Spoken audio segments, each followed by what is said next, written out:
La leyenda de El Silbón nació a mediados del siglo XIX en las llanuras de Guanarito, en Venezuela.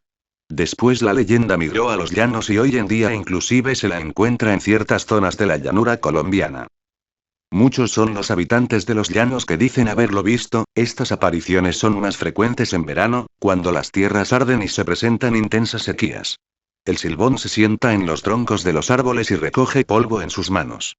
Pero cuando se llegan los días de humedad y lluvia, es cuando, la horrenda figura espectral vaga hambrienta de muerte, castigando a borrachos y mujeriegos. Algunas veces hay víctimas inocentes. Se dice que a los borrachos que encuentra por el llano les succiona el ombligo para beberse el aguardiente que ellos ingirieron, a los mujeriegos los despedaza y les quita los huesos, para meterlos en el saco donde guarda los restos de su padre. Hay quien cuenta que es como un alargado gigante de unos 6 metros, que camina moviéndose entre las copas de los árboles mientras emite su escalofriante silbido y hace crujir, dentro de su viejo y harapiento saco, los pálidos huesos de su infortunado padre, que fue en el pasado una de sus víctimas. Otros dicen que, es como la sombra de un hombre alto, flaco y con sombrero. De forma curiosa, cuando los silbidos se escuchan es cuando no hay peligro, pero hay de aquellos que lo escuchen en la distancia, porque es cuando más cerca se encuentra. Unos piensan que escuchar su silbido es un presagio de la propia muerte, de la cual la única salvación es escuchar el ladrido de un perro. También se dice lo ahuyenta el ají y el látigo, pues con aquello fue torturado cuando le echaron la maldición. En ciertas noches, el Silbón aparecerse cerca de las casas, dejando en el suelo el saco y poniéndose a contar los huesos uno a uno. Si una o más personas lo escuchan, no pasará nada. Si nadie lo escucha, al amanecer un miembro de la familia nunca despertará.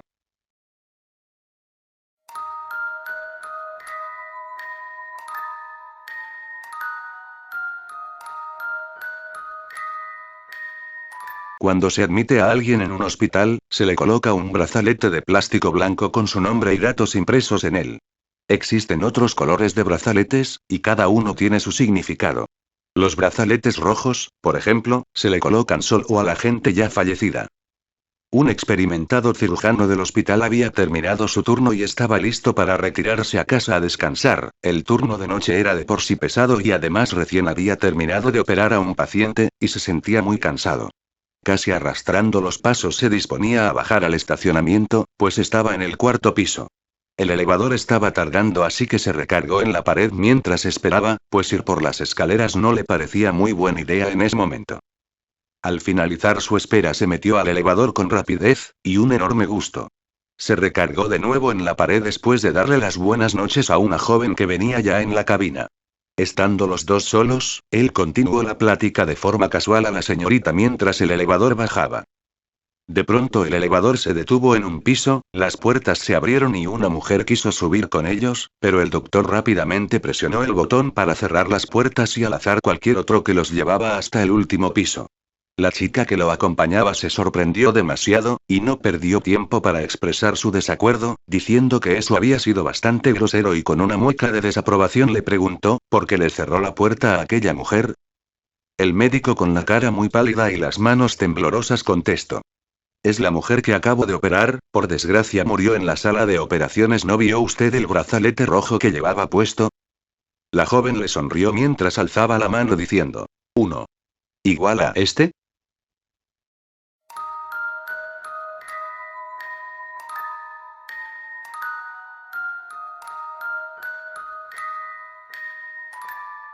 La casa de don Diego de Gallinar se destacaba entre las humildes viviendas de los demás, pues esta alzaba orgullosa sus 3 pisos. El hombre era tío y tutor de la bellísima Beatriz Moncada, quien recién egresada del colegio había ido a vivir bajo la severa custodia de su tío. Él tenía planeado casar a su sobrina con don Antonio, su único hijo, que por esas fechas andaba en servicio con el señor Márquez de la Laguna. Era un joven que derrochaba el dinero a manos llenas, y la principal razón del enlace era que Beatriz había heredado una gran fortuna. Fue entonces que algunas noches, al dar las 12 campanadas, se escuchaban las notas dulces de un violín tocado por un joven indígena recogido y educado por los religiosos del convento de San Agustín. Su nombre era Gabriel García. Debido a las buenas referencias que le daban los religiosos a Gabriel, era este admitido en todas las reuniones de la aristocracia de aquel entonces. Beatriz lo oyó tocar y le entregó el corazón. El músico también la adoró con todas las fuerzas de su alma india. Aunque sabía que era un amor sin esperanza. Todas las noches al filo de la medianoche, iba Gabriel frente a la casa de su adorada a ofrecerle un romántico concierto.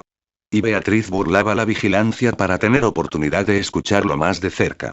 Pero una noche, por las vueltas de la vida, don Diego descubrió a Gabriel, le ordenó que se fuera o lo haría apalear. Gabriel respondió de forma educada. Pero viendo el ademán de sacar la espada de don Diego, le hizo saber que su respeto le impedía batirse con él. El señor de Gallinar le insultó para después propinarle una bofetada. El joven no resistió más y arrojando su violín en medio de la calle desenvainó su espada y se puso en guardia con el propósito de defenderse sin agredir a su agresor. Don Diego quería a toda costa acabar con su adversario, y el hecho de que el joven solo se limitaba a parar los golpes, había hecho enfurecer al viejo. Entre el calor de la pelea el señor de Gallinar se lanzó para acabar con su adversario, pero terminó clavándose en la espada de Gabriel que solo quiso desviar la mortal estocada. Don Diego se desplomó lanzando una horrible blasfemia. Y dejando ver así que se le escapaba la vida. Gabriel horrorizado se arrodilló a socorrer al moribundo. Cuando se abrió el portón de la casona y salió un criado del señor de Gallinar que había presenciado la lucha, al ver a su señor herido de muerte y a su agresor inclinado ante él, sacando un puñal del cinto se lo clavó a Gabriel en la espalda y corrió a esconderse dentro de la casa. Entonces se oyó un alarido de agonía, seguido del estrépito de cristales rotos. Era que Beatriz, mudo testigo de estas escenas, se había desmayado y su cuerpo, falto de apoyo, rompía los cristales del mirador, para caer y estrellarse en las piedras de la calle, junto con el violín del amado. Cuando la ronda llegó al lugar de la tragedia, encontró a la débil luz del farol a los 3 cadáveres. Una mano piadosa marcó con 3 cruces de cal los lugares donde fueron encontrados los 3 cuerpos. Desde esa fecha 2 de noviembre de 1763 se llamó la calle de 3 Cruces, en la cual aún se pueden escuchar las dulces notas del violín a las 12 de la noche, que son seguidas por horribles gritos de angustia, de la sombra de una mujer que cae por la ventana.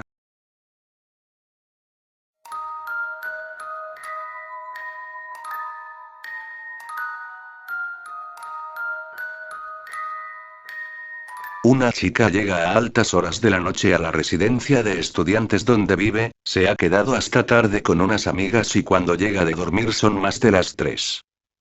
Entra en la habitación tratando de no hacer ruido para no despertar a su compañera de cuarto, tampoco enciende la luz para no molestarla, por lo que tiene que avanzar a oscuras empleando solo la luz de tu teléfono móvil para no golpearse con los muebles.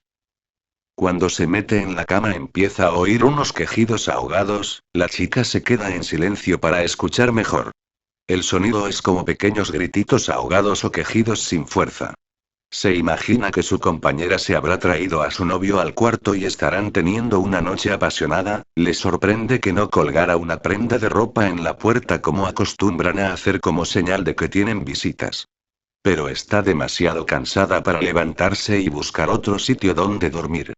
Sin darse cuenta cae en un profundo sueño entre lamentos y quejidos. A la mañana siguiente se despierta sintiendo una humedad en su cama. Aún medio dormida lleva su mano al líquido que empapa la manta y pega un salto tras comprobar que es sangre. Sobre su colcha la cabeza cortada de su amiga con un pañuelo en la boca que le sirvió de mordaza la noche pasada. La habitación parece un matadero, todo está ensangrentado y en la pared escrito con la sangre de su amiga se podía leer: suerte que no encendiste la luz. Al llegar el forense dictaminó que la chica llevaba pocas horas muerta. Al parecer el asesino la había estado torturando toda la noche a escasos metros de la cama donde descansaba. Los quejidos eran gritos de dolor que quedaban ahogados por la mordaza mientras el psicópata despellejaba y mutilaba viva a la víctima. Sin saberlo, la chica había salvado su vida al no encender la luz y sorprender al asesino en mitad del crimen.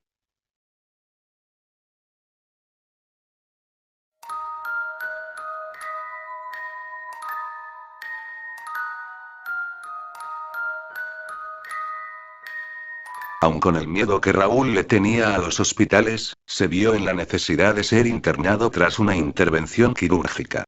Sin volver a sus 5 sentidos, vio en la cama del lado a un hombre, delgado y pálido, con bata del hospital, que sentado con las piernas encogidas, se ponía las manos en la cabeza y se mecía de atrás hacia adelante.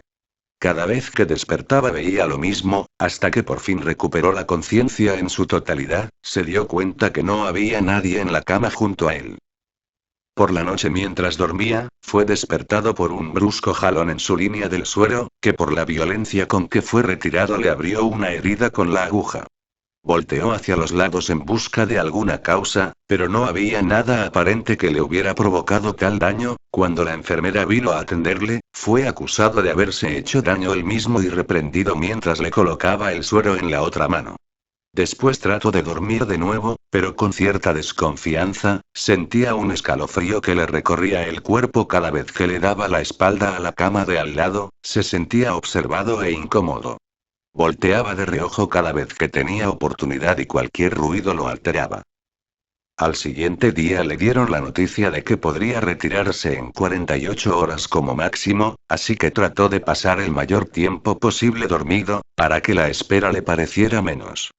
Pero igual que antes, se sentía muy incómodo, como si alguien lo observara desde la otra cama. Prefirió no darle más la espalda, y cuando volteaba, vio de nuevo a aquel hombre, esta vez parado junto a su cama. Mirando bien se dio cuenta que sus pies no tocaban el suelo, solo colgaban como si pesaran mucho mientras flotaba en el aire muy tranquilamente. Con el susto ya en la garganta impidiéndole gritar, Raúl intentó levantarse, pero el hombre reaccionó tan bien, sus ojos se volvieron blancos, con un brillo extraño ante la poca luz que entraba por la ventana. Raúl no podía moverse porque lo tenía sujetado fuerte del brazo, con una mano fría y gris. Entre forcejeos lo tiró de la cama, y cuando la enfermera hizo la ronda, se ganó otro regaño y un sedante por decir lo que había sucedido.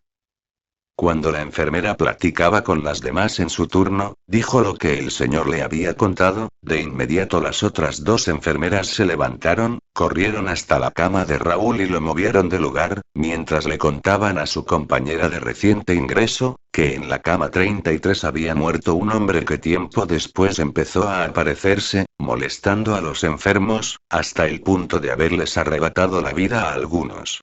Aquella sala solo se usaba en casos de emergencia, cuando no había más lugar, pero el resto del tiempo permanecía cerrado.